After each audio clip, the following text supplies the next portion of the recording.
mentioned once in 2012 that Diddy was a good friend of yours back then. He has since found himself in some very serious legal trouble. Yeah, that's true. Would you ever consider pardoning him? Well, nobody's asked. You had to be the one to ask, Peter, but nobody's asked. But I know people are thinking about it. I know they're thinking about it. I think some people have been very close to asking.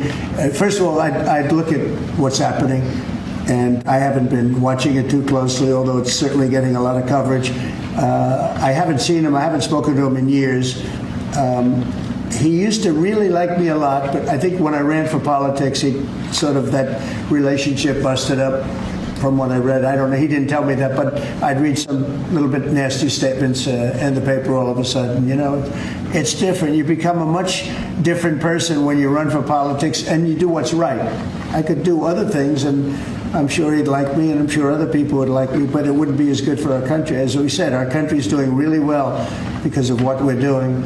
So I can't, it's not a popularity contest. So I don't know. I would certainly look at the facts. If I think somebody was mistreated, whether they like me or don't like me, it wouldn't have any impact on me. Mr. President. Yo, it's Big Ant, the spokesman, man. We back. Another edition of Urban Politicians TV, UPTV. Make sure you stay on your pivot at all times, man. Had to come tap in as Donald Trump held a press conference at the White House today as him and Elon Musk was there discussing the finances in the country and the ending of the tenure that they have together with Elon Musk working for the government and stuff, him being the head of the Doge situation that they got going on. But he said that he would still be working back and forth. But when people got to start asking questions in the media, you heard somebody ask about Diddy and the pardon right there. And you heard exactly what Donald Trump said about it. Well, 50 Cent caught wind of that. And of course, his position, him knowing Trump, they all know Trump from back in the day,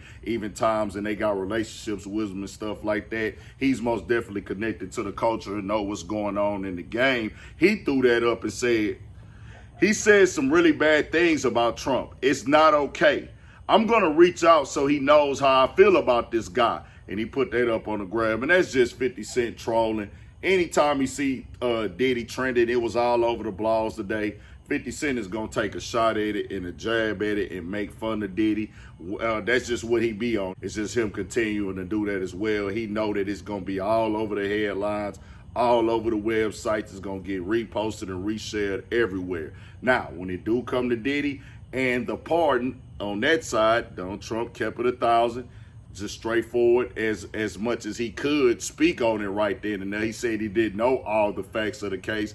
Donald Trump might not know, then I'm pretty sure he just saw some type of headlines. He said he just seen them headlines that Diddy just said about him in the past, as Diddy was basically going in on him, saying we need to get him up out of here. Diddy had at one point even said that he was going to start a new political party and stuff like that. Basically, his disdain for Trump was all in the news and the media. And they had a relationship before in the past. This is what do happen with politics. When somebody start running, you start putting your beliefs out there, how you feel and things like that. And Donald Trump is to the right, Diddy is to the left. Donald Trump was to the left at one point in time.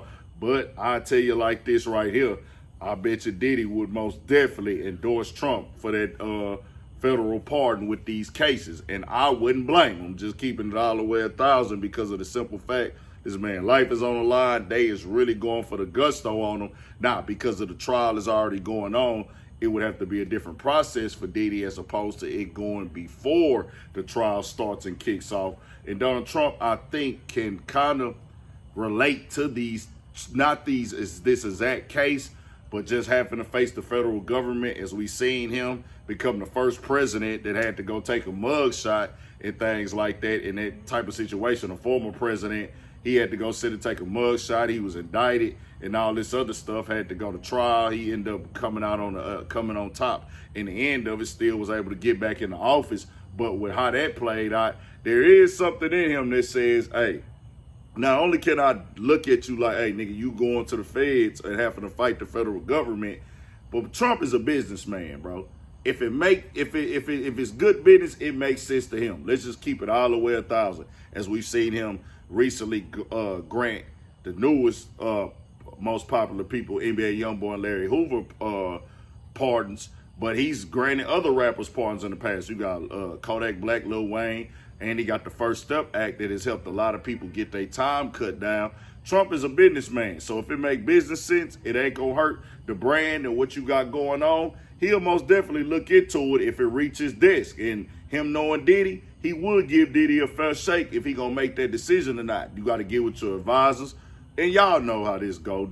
Pardons don't come cheap. Like I told my people watching that stream the other night, pardons ain't cheap. If you seen the movie Life before, when they had Can't Get Right, they could hit the ball, and then Ray and Claude was trying to like kind of finesse their way in there, like training them, working with them every day. Like, yeah, we gonna get pardoned with him too. Oh, boy said he was gonna put in a good word for him and stuff. Like, yeah, man, we can't function without us, man. Put in a good word for us. They was like, bet, I got y'all. Came back, scooped up Can't Get Right. They thought they was finna go too. He said, oh, nah. Them pardons don't come cheap now. That's how it is in real life. So it's gonna be some other stuff that got to get discussed behind the scenes, but this is the name of the game.